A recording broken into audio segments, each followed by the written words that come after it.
One multifamily deal can pay your bills. The more properties you have, the safer it is for you because you have much more of a hedge. One house is not going to pay your bills. I don't care who you are. Well, you can turn that one house into an Airbnb. I don't know that there is a single person in the world who benefits from one rental property. Hey, this is Keith. And this is D, back for another episode of the Defiant Life podcast, where we defy the laws of mediocrity. Hey. Almost messed it up. We in That's there. the first one we synchronized, though. I think we did, kind of. And we can do it better next time. Yeah. We got a lot more shows for you guys, so we'll get in there. We'll get in there. Yep. Yeah. Hey. All right, man. So I was talking to a friend of mine. Got a couple of friends that are in the real estate space. Okay. So we have, some students. We have some acquaintances, associates, acquisitions. Can't think of any more words to start with the A right now. Some asses for sure, and assets. Asses and assets. Okay. Oh, that's a good. We have to remember that. Asses and assets. So I want to talk about the importance of doing proper due diligence in real estate, but also just in business and in life, right? But mainly in real estate right now. Okay. So quick story. I'm not going to get the numbers right, but you'll get the gist of it. So this particular person came across a multifamily property that was, I think, 100, 200 units, something like that, and fell in love with it, and was like, "Yeah, I want to get that." So they spoke with the owner, got a price that they liked, and got it on the contract. Okay, so the associate partnered with some investors. Okay. To get a down payment for a seller financing structured deal, right? Okay. So the owner was going to sell it, was going to finance it. They just needed to come up with a down payment, and they was going, and they had terms that they were going to pay, right? Do you know how much the down payment was? The down payment was something like, I want to say 400,000. Okay. So the associate came up with 100,000, and then they had three other investors. All of them put up 100,000. Okay. Right. And so this was the full all in, right? So long story short, they got it on the contract, paid the money, and had started the situation. And they were gonna go through with the process. Fast forward 3 months later, the city said that the apartment complex had to be condemned and torn down. Okay, they had already closed on the deal? They had already closed on the deal. Oh. Yeah. Okay. So since it was seller financed, it was there was no banks involved. She didn't get any inspections or anything, right? So my first initial question was, what did you find out during the due diligence process? Yeah. Why did it get condemned? And how much vacancy and all that stuff right there. So pretty much trying to find out what they found out during the whole due diligence process. Come to find out, they bought this property and it had zero occupancy. They had no tenants. That's the first big red flag to me. You have a ghost town. Yeah, I mean, okay. So what was their due diligence process? They did not have a due diligence process. Huh. They didn't even have a due diligence clause. So, yeah, right. Okay, so you're right. That's the same. The reaction that you have right now is the same reaction that I was just like, okay, just like that. It's funny because we've been talking to people over the last couple of weeks about our course, about real estate. And there's a lot of people out there, I think, who think they're ready to do something in real estate, but they have no education about the process. So, like, it seems like that would be obvious, that you would do due diligence and you would find out why this place is not occupied. And it might be a good deal. Maybe you get a good deal because there's something that happened with an owner or something, but yeah, exactly. Speechless almost. And that's so any halfway educated real estate investor has a process, and one of the major pillars of the process is due diligence. before I would even get to the due diligence portion, I would have walked the land and seen that it was vacant and asked questions. Why was it vacant? So let me ask. So let me tell you this. So I asked, because this was a friend of a friend. It was an associate. I said, once they found out they had no occupants, did they ask any questions? And he said, that's the same thing I asked the person. Mm-hmm. The person responded back and said, well, since it was commercial property, they don't have to divulge any of that information. So he was like, what? He was like, yeah, it's commercial property, so they don't have to tell me about all of that stuff. So I guess at the end of the day, nobody has to tell you anything, but also you don't have to pay anything for a property if they're not willing to divulge any information. So like, if I'm buying a property, I know, bro. Listen, if I'm going to go buy a car, a used car, I'm like, hey, so can I see the history on this car? Carfax, yeah, whatever Carfax, it is. with the Fox, yeah. Nah, bro, this is what it is. Yeah. What? Okay, well, can I take it to a mechanic? Right. Nope. You're not allowed to. Can I drive it? You're not allowed to. I can't drive it either. Nope. Can I look at it? For a little while. Can I smell the inside? You can smell it. Ain't got no seats inside. Ain't got no engine. Can I look under the hood? Nope. Right. So here's the thing. So there's so many red flags. And I'm so upset with this person.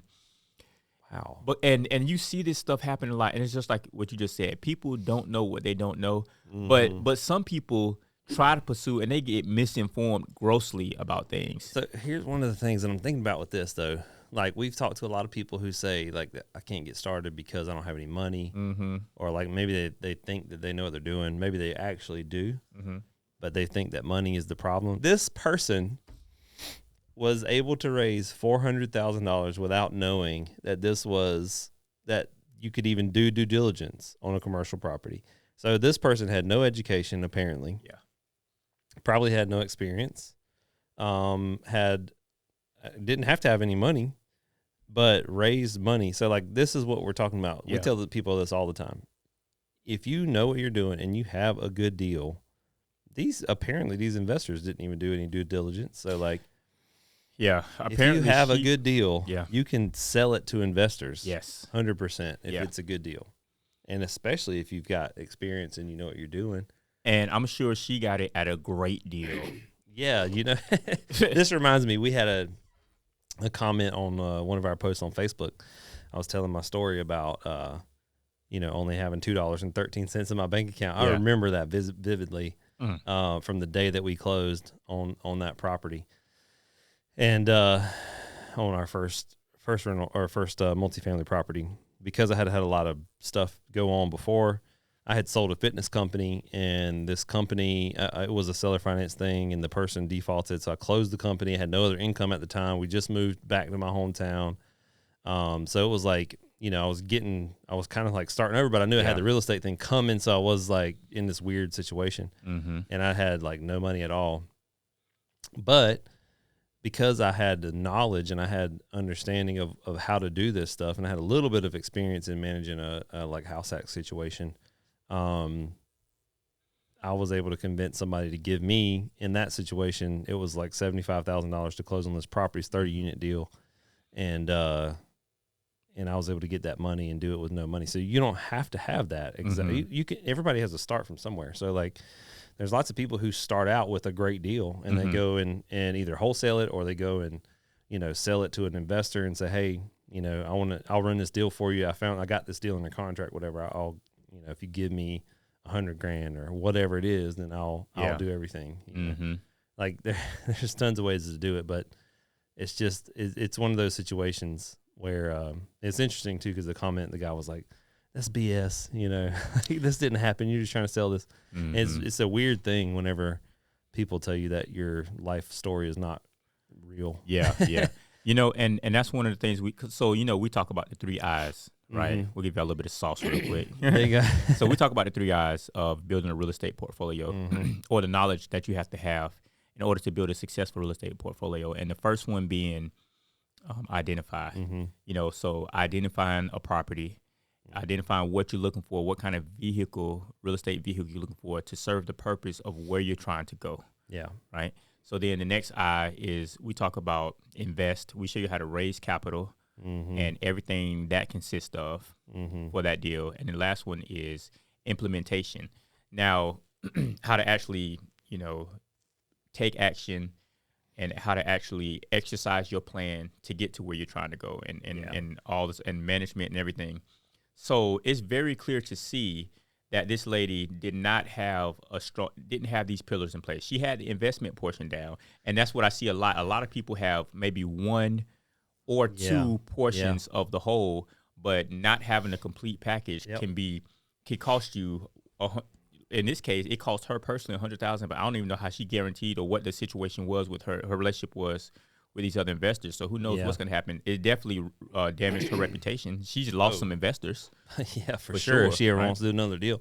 The thing is, she probably shouldn't be doing deals until she figures that out. Right, exactly. Until she gets the education she needs. Yeah. So, yeah, man, that's crazy. And we've talked about another friend's story where this person went out and bought some single family homes just because they were nice houses. No real education on why to make the investment, just other than it's a nice house. It'll probably be more expensive later, just kind of gambling on stuff. A lot of people do that too. They're like, oh man, look at this house. It's for sale. It's a nice house. This is a nice neighborhood. I'm going to buy this house. But then, it's like a 0.01 rule on the rental. Bought this house for $500,000. I'm getting $1,000 a month. Yes. It's like you have to understand how this stuff works. Yeah. And I think that's why a lot of people get, it's funny because you can go down every one of these. You can have a lot of people who never get started because they don't know how to identify properties. They don't know how to find the right deals. Then you have people who either lose money or never get started because they don't know how to do the investment side of it. They don't know how to raise money, get a loan. They don't know how to evaluate the deal. So they wind up buying a property and it loses money, either right away or over time. And then they don't know how to implement stuff. So they might buy a good deal, but they don't know how to manage it. Yeah. They don't know how to do the project management or the property management. They don't understand the whole process. So because they don't understand it, it's it makes it way harder. And so, it's interesting because when I first started, obviously I didn't have any experience either, nobody does when you first start out. So there's a couple ways you can do it. You can do like what you did, go work for somebody who does, right? And then learn the process that way. Or you can do what I did, which was study for a long time or find a course. But for me, I read a bunch of books. I listened to Bigger Pockets podcast, all these different things that were available back then.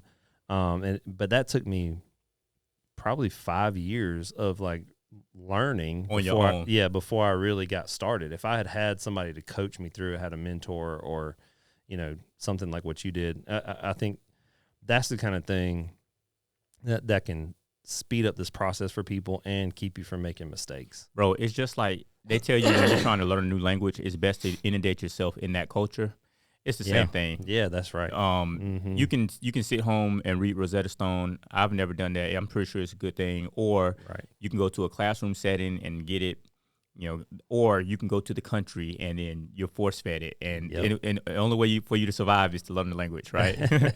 So then also with one of the people reached out to me on Facebook. Another example of people not having all the tools, not being fully equipped for what they need to be successful.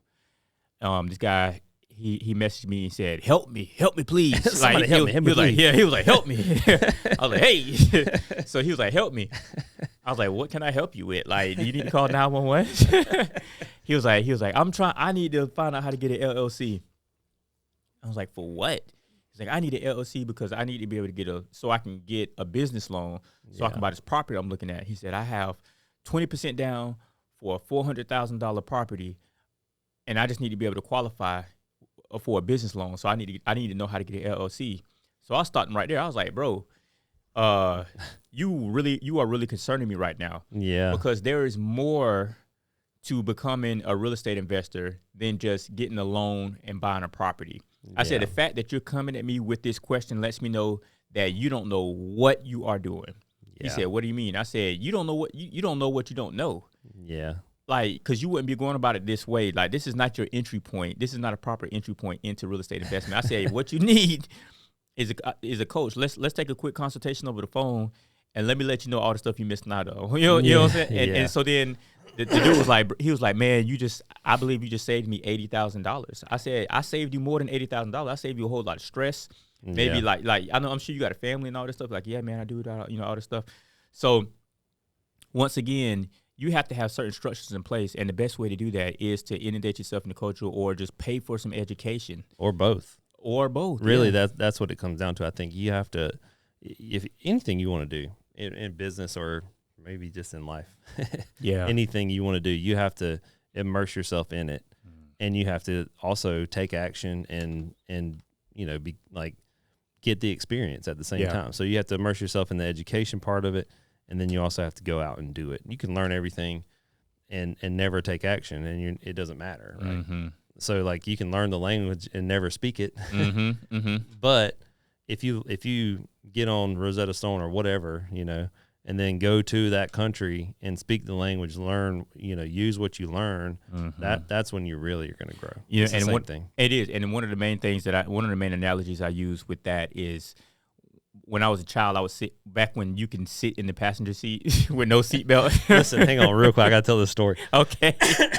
When I was probably 3, somewhere in that range, 3 or 4. I remember it vaguely, so I was old enough to remember it. But I was young enough that I could stand up in the seat without my head going through the roof. Oh. So wow. I was that old. Okay. However old that is. Yeah. So, So my parents had a Buick, I think it was like a Buick LeSabre or something. It had like the long front bench seat, you know what I mean? So I would stand up in the bench seat in the front. That's how I rode around town with them. So I didn't even have a seat. Like, I didn't even sit down. I just was standing in the middle like, yeah. And so we were going to rent a movie back when you used to do that. Oh, wow. Yeah. And we went and got a movie. We were on the way home, and my dad, there was like somebody had taken a video tape, cassette tape, like a videotape, whatever. You know what I'm talking about? For the VCR? The VCR, oh, okay. And tied up the, whatever the stuff is inside of it. They had like pulled it out and tied it to some trees on either side of the road, so the tape was in the road. Oh. And my dad saw it and didn't know what it was at the last second and slammed on brakes. And so I'm standing in the front seat, so I go into the windshield, cracked the windshield like a spider web. Wow. But my head didn't go through, and it didn't hurt me at all. It was just like, oh, okay. Well. Wow. And they were freaking out. They like took me to my grandparents' house. She was a nurse, and she like looked over me. She was like, no. Like, I didn't even have a bruise or anything. But well, she told you to drink some ginger ale. Get that boy some Tussin. That's funny. You need to go take a laxative. You know what I'm saying? Go lay down. Some orange juice. Right. Anyway, so yeah. But no, that's funny. That's a good nugget right there. I like that. So back then, you could ride around in the passenger seat with no seat belt, not a whole lot of rules at all. Mm-hmm. And you knew how to get everywhere. Everything was familiar from that perspective. Once I got in the driver's seat for the first time, everything changed. Yeah. It felt different. Yeah. And that's how you can learn something from a book, but it's not real. You're not really doing anything until you sit in the driver's seat and start driving. It feels different. It's a different perspective. There's some things that you can only learn from experiencing them. That's right. Right? Like you can read how to ride a bicycle, but until your body syncs up and gets that balancing mechanism working, it's not going to happen. You can't just read a book like, all right, I got it. Nope. There's certain things that have to be worked out within you. And that's how business is. That's how life is in general. So that's why it's so important to take action. I know, so we were talking about Donald Trump the other day, right? And how Robert Kiyosaki, how Robert Kiyosaki was saying that Donald Trump is one of the most brilliant men he's ever come across, and one of the most successful men he's ever been around, because of how, one of the reasons is because of how he makes decisions, how he moves in business, right? You remember us talking about that? Not really. You were saying something along the lines of, he analyzes information and then makes a decision, like very quickly. So he didn't waste, once he analyzes and gets a yay or a nay and does all the due diligence in his mind and does the paperwork, it's like, okay, let's go team, let's make it happen. Yeah. And because opportunities aren't always going to be there, but and it's a microcosm of like the real estate process of any business or anything. You got the information, you get educated, you do the due diligence, you count the costs and all that stuff, and then you take action. Yeah. Right. And then this is Robert Kiyosaki, the guy that wrote Rich Dad Poor Dad, talking about someone that's more successful than he is that he admires. Right. So That's taking action. Yeah. It's just, it's something to think about. So what's the status of this property now? Yeah. Like, so what's going on? So that's what I asked. I asked this question 2 days ago, right? I was talking to my buddy. Now? I was like, hey, so whatever happened with that? You know what I'm saying? And so that's when he called me and said, yeah, they're having to tear the whole complex down. I was like, yeah. So what? I was like, how are people gonna get their money back? What? They're not. It's probably. It was rhetorical. If it's like most seller finance deals, the sort of the consequences of not paying it would be that the owner gets the property back. So it sounds to me like this owner is going to get $400,000 in a lot.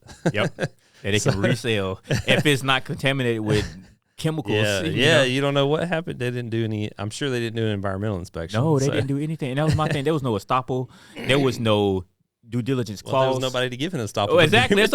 There was nothing there. They didn't even walk around and say, "Hey, nobody's here." I think they walked around. It was like, "Oh, like it's vacant. Just." I think the seller was just like, yeah, it's vacant. It's the sky's the limit. They was like, yeah. Wow. So since it's vacant, so did they do any market research? Like, did they know in this town, like, right, what's the vacancy rate in the town? Like, they don't, bro. Maybe this is a ghost town. You don't know why. I don't know. I don't know those details, but I don't think any of that stuff. I think they fell in love with the deal, is what I think happened. I think they saw if they put 200 tenants in there. Mm-hmm. Yeah. Like, this property could make, I get that, but why is it like 100% vacant right now? That's a red flag. Yeah. It's not new construction. They had tenants at one point. They all gone. That is a red flag. Yes. Yeah. I would agree with that. So it's not that deep. And that's another reason why I like real estate, multifamily real estate, is because it's straightforward. It's black and white. It's just numbers. I say all the time, real estate is the most simple. It's the simplest business that I've ever been a part of. That's why I like it, because it's so easy. It's like, it's not easy. That's not the right word. It's hard, just like any business, but it's very simple. So like, if you do the due diligence, if you look at this town, you say, okay, the vacancy rate is X in this town, in this market, in this whatever neighborhood, whatever, depends on where you're looking. But, in this market, the vacancy rate's 7%. I know that the rents are $1,000 a month. I know that expenses are X amount. And so, like, it's super easy to forecast in real estate. Mm-hmm. Super easy to really just like do all the numbers. Mm-hmm. So for the most part, I mean, you still have to manage it. There's still a lot that goes into it. You still have to deal with people and all this stuff. But like, the numbers are easy for the most part. Mm-hmm. So like, it would have been pretty easy on this deal probably to figure out why. Yeah, go to, like, all this stuff is public record, man. Go to the county, but talk to the person at the desk, and like, they'll be like, I promise you, that person at the front desk, the clerk, was probably like, oh, let me tell you about this. Yeah, this whole property was built on the Superfund site. Yeah, and the bag leaked. Yeah, it's crazy, man. Like, that kind of stuff is like, but that goes back to goes back to my conversation with the guy on Facebook. You don't know what you don't know. You fall in love with a situation. Yeah. You got these eye in the sky, pie, whatever it is. Pie in the sky. Pie in the sky, dreams. They needed an eye in the sky on this deal. Yeah, they did, So I'm just like, man, so I don't know what's going to happen. I don't know how they feel. They might end up getting out of real estate all completely now because of a bad, That happens a lot, man. I see people a lot. They're like, oh, man, I had a rental property one time. It was awful. Yes. Because they don't know how to manage it. Like, yeah. And plus you had one rental property. You're trying to retire off of one rental property. That's a problem. Unless it's the Empire State Building. Yeah. Unless it's a 200-unit multifamily, maybe. Okay. But you're not gonna retire off of one house. Mm-hmm. So like, I think this is a big thing too. So this is why we start our program with like, what is your vision? Because we have people all the time. They're like, hey man, I want to get started in real estate. Okay, what are you trying to do? What's your vision? Or do you want like couple $100 a month extra income? Or are you trying to build $100,000 a month in cash flow? Are you trying to build $10 million a month? Like what are you trying to do? Are you trying to retire off of this? Are you trying to replace your job? Do you want to do this full time? Do you want to work in it? Like there's so many different ways to do it. So you have to figure out, you can't create a strategy until you know what you want to do with it. You've got to figure out the goal. Once you figure that out, then okay, cool. Now we know where our target is. Let's figure out how to get to that. And really, it's not that hard. You can just back your way into it. So I find a lot of people though who didn't go through that process at all, and they're like, "Well, I think rental properties are good investments." Okay, I agree. So now they go out and they buy one, and they're like, "Oh man, my tenant trashed the house, and now I got to spend $10,000 to fix it, and I'm not gonna have a tenant for 6 months. I'm gonna have to sell it." And then they're like, "I'm never getting into rental. Rental properties are terrible." We have people come in our store all the time. I have a mobile home supply store. People used to work in there, so you can probably corroborate this. People come in there all the time, like, "Man, I had this guy come in the other day. He was like he was buying some stuff for a rental property. Somebody had messed up his stuff. I was like, "Oh man, how many properties you got?" I'm always looking for deals. "How many properties you got?" He's like, "Oh, I just got one. I probably be my last one." I was like, "Oh, okay." "Why is that?" "Oh man, these people, man, they left the house a mess. They, broke the door. They did this and that." I'm like, "All right, yeah. I mean, sounds like it's rough, but like, if that's the only property you ever had, and like, this is just, there's so many things you could have done to fix that problem, or you just go and fix the issues. People are going to tear your stuff up. It's whatever. You can't be emotionally attached to it. So you just go fix it, and then you bill them for it. They're never going to pay it, but it's okay. You bill them anyway. And then you just get somebody else, and then you have to build a portfolio that makes sense for your life. I don't know that there is a single person in the world who benefits from one rental property. Right. That's why I like multifamily. It's one reason I like multifamily a lot. Because one multifamily deal can pay your bills, but one house is not going to pay your bills. I don't care who you are. Well, you can turn that one house into an Airbnb, But once again, if something would have happened with that house and you had some major, like all it takes is one guest to come in and do some mess up your plumbing, roof, AC, whatever the case may be, and you're down. And that can really set you back. So and that's, we talk about all the time. I talk to some of the people that we have these interviews with, and I have to educate them a little bit. And people like Grant Cardone talk about it all the time. They say it's safer to be in multifamily. The more properties you have, the safer it is for you, because you have much more of a hedge. Yeah. Right. It's like diversifying your portfolio in stocks or whatever. Like if you have all your money in one stock, you might win, you might lose it all. It's the same thing in real estate. You got all you got one house. One bad tenant can screw that up forever. On the Airbnb side, I have a friend who they have a few Airbnbs, but if this was their only one, it would have been a bad thing for them. I mean, it still was a bad thing, but they had like a mountain cabin, right? These people were there, lit a fire in the fireplace, which was fine. I've been to this cabin. I stayed there, had a fire in that fireplace. Nothing happened, but apparently there was something wrong with the chimney, and it caught fire. Ooh! So the people called 911. I think that they actually put the fire out themselves with a fire extinguisher or whatever. So when the firemen got there, the fire was out.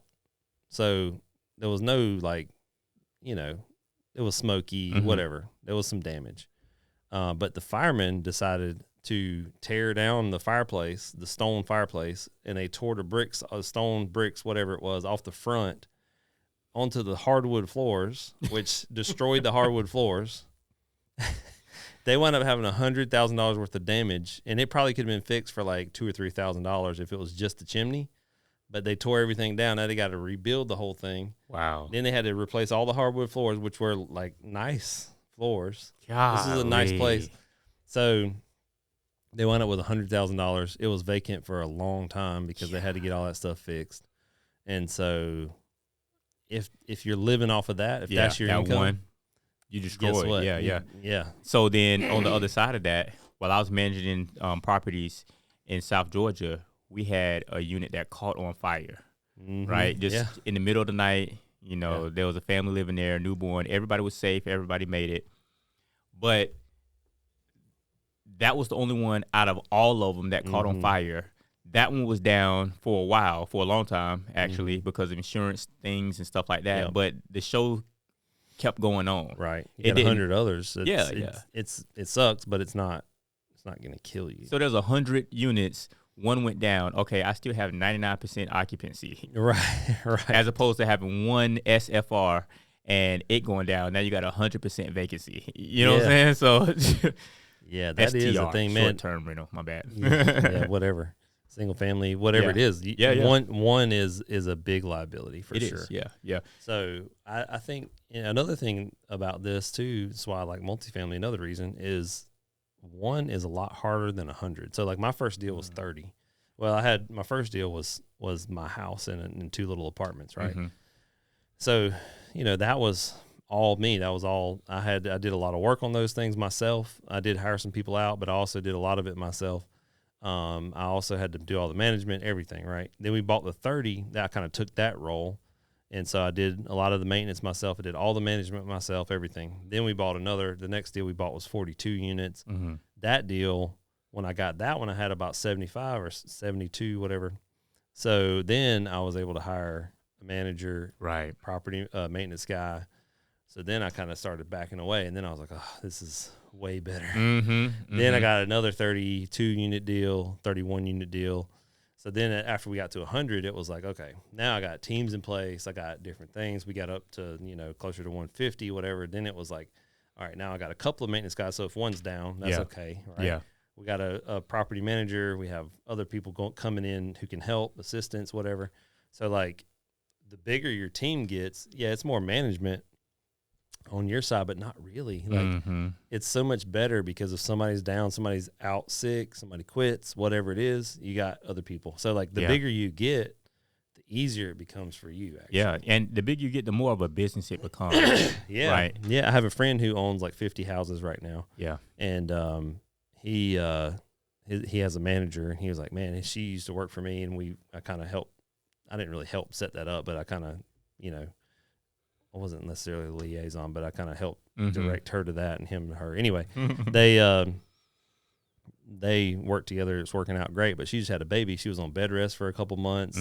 So this became, she's a hard worker, so it kind of worked out a little bit better, but it was obviously tough for a couple months. Like he's got a full-time job. He's doing this on a system where he's hired somebody in-house, but he's got one person. So now if she goes down, they got no manager at all. So like it's back to him, right? Yeah. So, I've seen this a lot in business too. Like have a friend who has some gyms, and they have one employee at these gyms, and that's one of the things that's attractive, that you only have to have one person. But then what if that person gets sick? What if that person quits? It's back to the owner again. Man. So like the bigger you build your team, if you do it the right way, then the easier it becomes down the road. So agreed, man. There's definitely strength in numbers when it comes to that.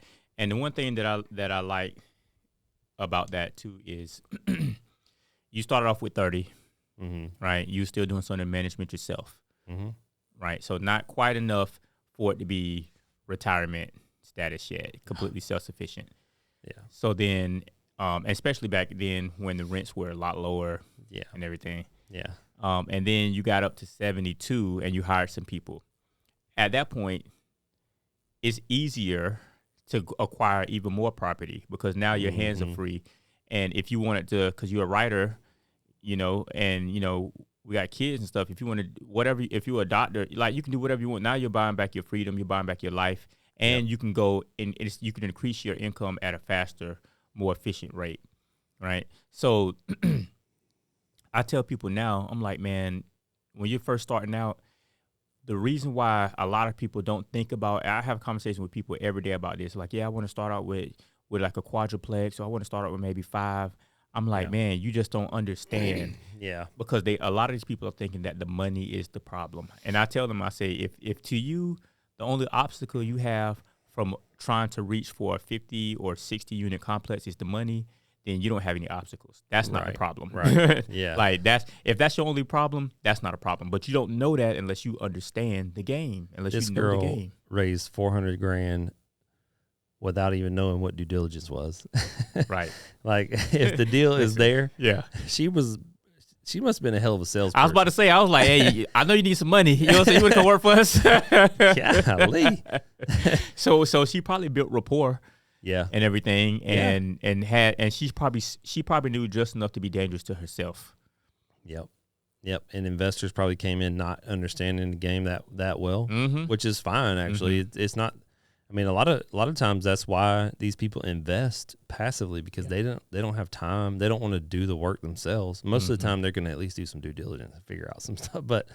But you know, it seems like that's attractive to a lot of people because they have some money sitting aside. I know a lot of people right now who are like, man, I don't really want to learn real estate, but like I want to invest this money. I want to do something with it. So like, what can I do? I'm like, well, I can help you. Right. Like there's tons of people. And the thing is, once you get a couple under your belt, once you get one or two, then you got people coming to you like, hey man, I got this money. Yeah. Like, I want to invest. I don't want to learn real estate. I don't want to be a property manager. I don't want to do all this stuff. Yep. So like it's attractive on both sides. And if you have a great deal, you come to somebody and you're like, hey man, I need $100,000, but look at what I got. You know, you can make $50,000 a year off this. Like, okay.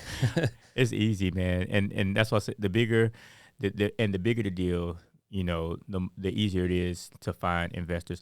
And you're right about that formula of once you do a few of them, people will come your way and people will try to give you their money. That's kind of how I got started. Also, I would take smaller projects and get investment money so that I can fund the repairs and fund the down payments and things like that, and then give them a decent return. And after a while, I was like, hey, well, if you can grow that money for me, I'm going to give you 3 times that amount. And I got a sister that wants to invest also, you know.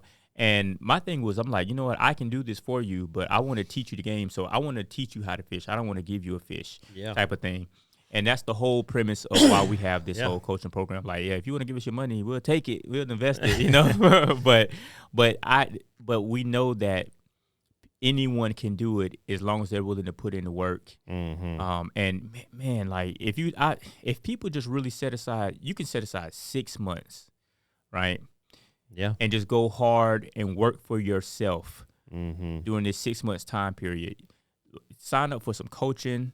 You can do it in 3 months. Sign up for some coaching, get some books, just put in the work, and you can change your life forever. Not just your life. You can change your bloodline, your generational everything, if you just dedicated 3 months to going hard, to working for yourself, right? And make sure you have a good foundation. Make sure it's solid, man. So the main thing I keep telling myself is I wish I would made privy to this information when I was 18, when I was 16. Me too. You know? Yeah, me too. That's a big reason that we did the course, man. I know we've talked about this a lot. Like my oldest son is 8 right now. So like 10 years from now, he I don't know if he's interested in it. I don't ever push it on him, but like he's definitely going to have access to this course. So like, what if he's like, hey, I take him to work sometimes. He asks me questions, whatever, and take him around, like show him the properties, whatever. And if he's interested in that, I'm be like, hey man, I got this course. Like, just go watch this stuff, see if you like it. You know, you gonna try? Like if he, hell yeah, no, I might give him that one. I'll make it an investment. I get 25% of your first deal. There you go. And then he gets 100% when you die. That's it. Hey, I've done that stuff with my parents. So anyway, well, I got more than one kid, so yeah, they got to split it up. I guess I don't know how that works yet. But anyway, like think about how much further ahead they will be than like 99.99% of children. I could definitely see your son being interested in this kind of stuff. Like, man, these numbers are cool. And this all makes a lot of sense. And so I could definitely see our kids having such a huge advantage because of this kind of education being available to them. And like, it wasn't available when we were kids because the internet didn't really exist yet. Right. but also like nobody teaches this stuff to kids. I'm rambling. Yeah, go ahead. No, we're good. I'm here for it. So, you know, I'm sure I've told this on the podcast before, but we went to our local high school that me and you both went to. And the principal of that high school was my college roommate in my freshman year or sophomore year in college. And so he's, you know, somebody I know decently well. And they have an economics teacher there. Mm-hmm. And so we met with, me and another friend, investor, met with the economics teacher and the principal.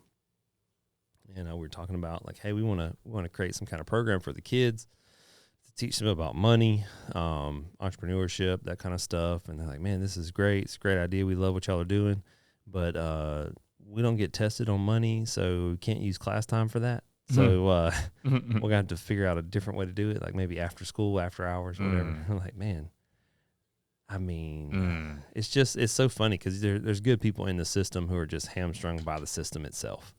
So like these kids don't get any exposure to that. I didn't get any exposure to it either. So I was in my 30s when I learned, and I just feel like if we can get this kind of information into the hands of people who are younger, yeah, they have a lot more opportunity now to find the information. So I just feel like that's such a big, important thing for these younger kids to find out, like how money works. Yeah.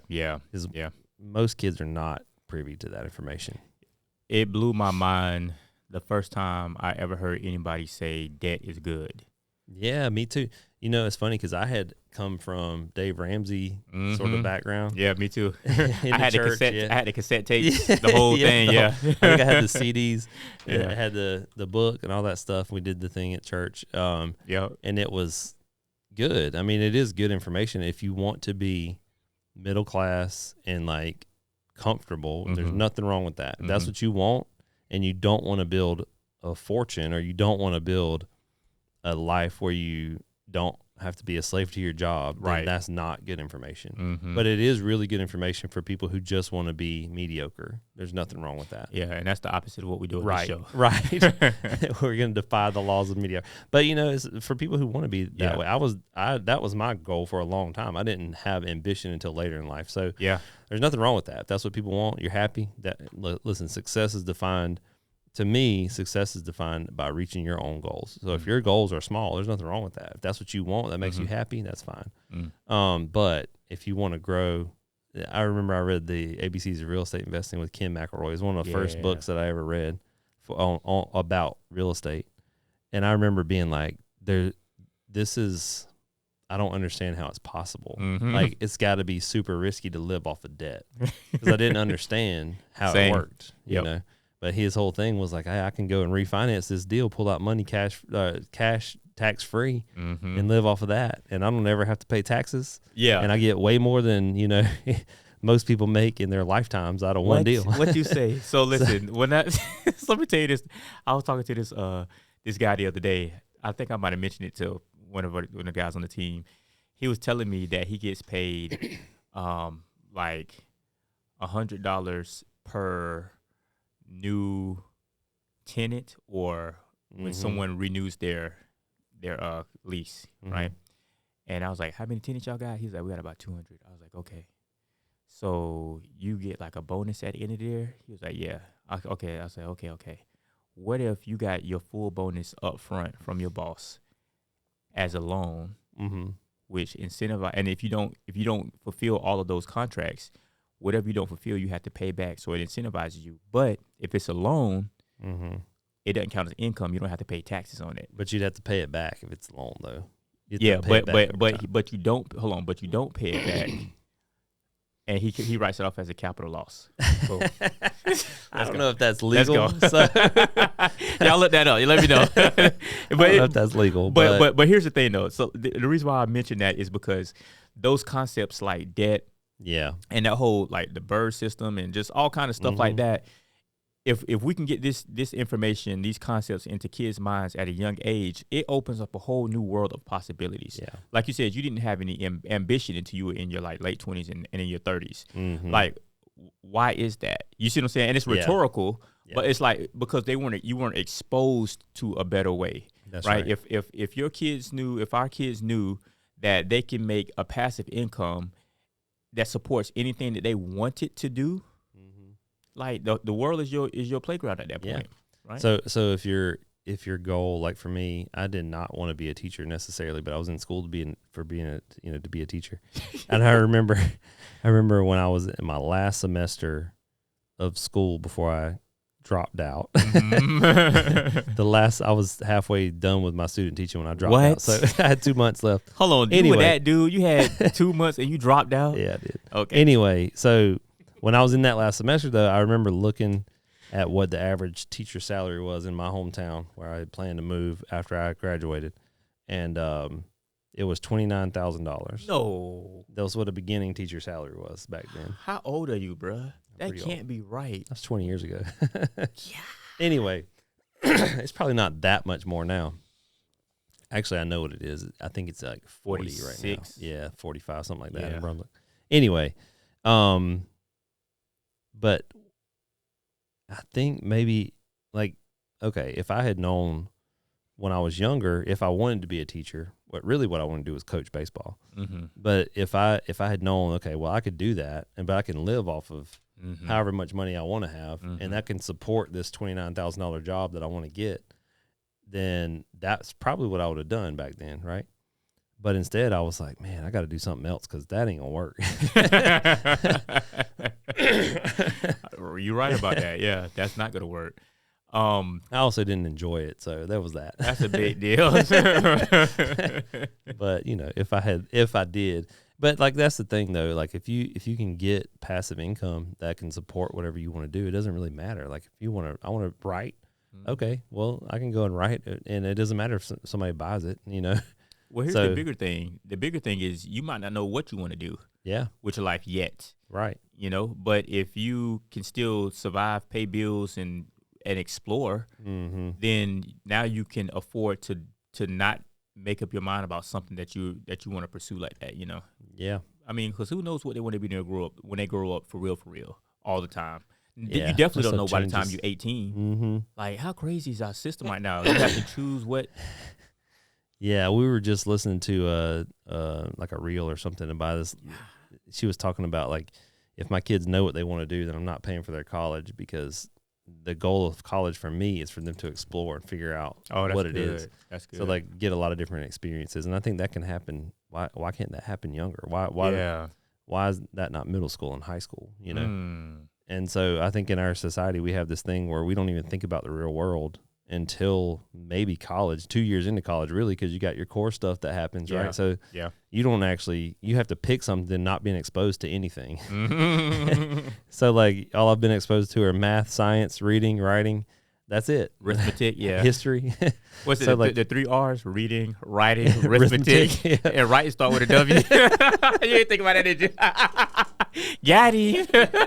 I did. Anyway, yeah, it's crazy, man. Like, I don't understand. The whole system doesn't make any sense. It doesn't. Think about. I remember when I was 18. I was like, "Yeah, I'm grown. I'm ready for the real world now."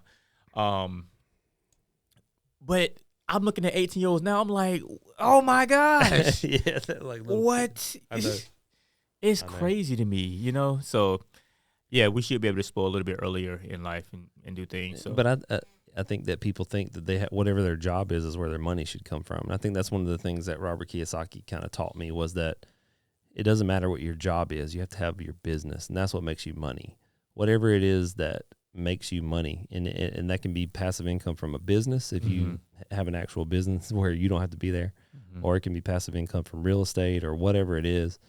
But that just allows you to do whatever it is that you want to do for work. So like your work is not where your money comes from. Your work is what you want to do. It's what your purpose feels like, right? yeah, So, that's good. but your money comes from your business, which can be passive if it's real estate or if it's something else. So, that's just I don't know. I wish that concept was taught at a younger age. We could have learned that. I don't know what that has to do with due diligence necessarily. But I mean, but you have to kind of like count the cost. Like it kind of goes into play too. It's like, first of all, the first step of due diligence is having a plan, yeah, right? So then now you know what you're looking for Yeah. in a particular thing, and then okay, now, so it to me it kind of all fits together kind of nicely, But anyway, man, I hope she learned something. I definitely learned something, and I think we're gonna wrap it up. Yep, So. there it is. Boom.